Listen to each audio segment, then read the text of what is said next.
NDA కూటమి అంటే వచ్చిందయ్యా వయ్యారి నాటకాలు, డ్రామాలు, అబద్ధాలతో నడిచే కూటమి.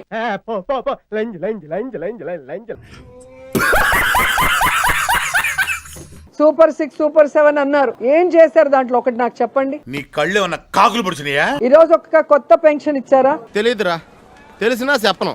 ఏం చేస్తావురా? ఏం చేస్తావు? 50 ఏళ్లకే ఎస్సీ, ఎస్టీ, బీసీ, మైనార్టీ వాళ్ళకి పెన్షన్ ఇస్తా అన్నారు. 50 ఏళ్ళు పూర్తయినా ఒక్కరికైనా ఇచ్చారా? కొత్త పెన్షన్ ఇచ్చారా? ఒక కొత్త రేషన్ కార్డు ఇచ్చారా? ఒక కొత్త ఇంటి పట్టా ఇచ్చారా? ఒక నిరుద్యోగికైనా నిరుద్యోగ భృతి ఇచ్చారా?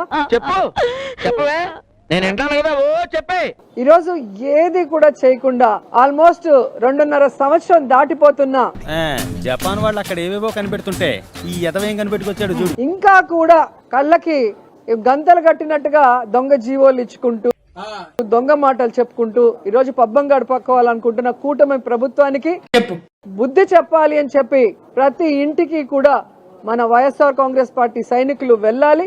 ఎందుకు అడుగు తింటానికా?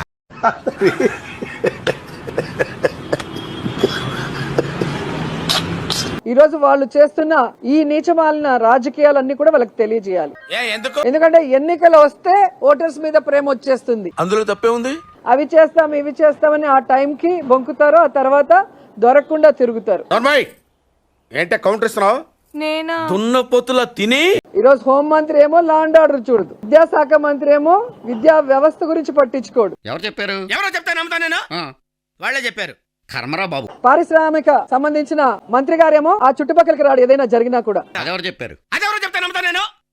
వాళ్ళే చెప్పారు. వీడు తింగరమాలోకం. ఎవరు ఏ మినిస్ట్రీ చేస్తున్నారు, ప్రజలకు ఏం చేస్తున్నారు అనేది వాళ్ళకే అర్థం కావట్లా. కేవలం జగన్మోహన్ రెడ్డి గారిని, వైఎస్ఆర్ కాంగ్రెస్ పార్టీ వాళ్ళని తిట్టడానికే వీళ్ళకి మంత్రి పదవులు, ప్రెస్ మీట్లు పెట్టడానికే మంత్రి పదవులు తప్ప ఆ శాఖలో ఏం జరుగుతోంది, మనం ఏం చెప్పాము, అది ప్రజలకు అందుబాటులోకి తెస్తున్నామా లేదా అన్న చిత్తశుద్ధి ఎవరికీ లేకపోవడం దురదృష్టకరం.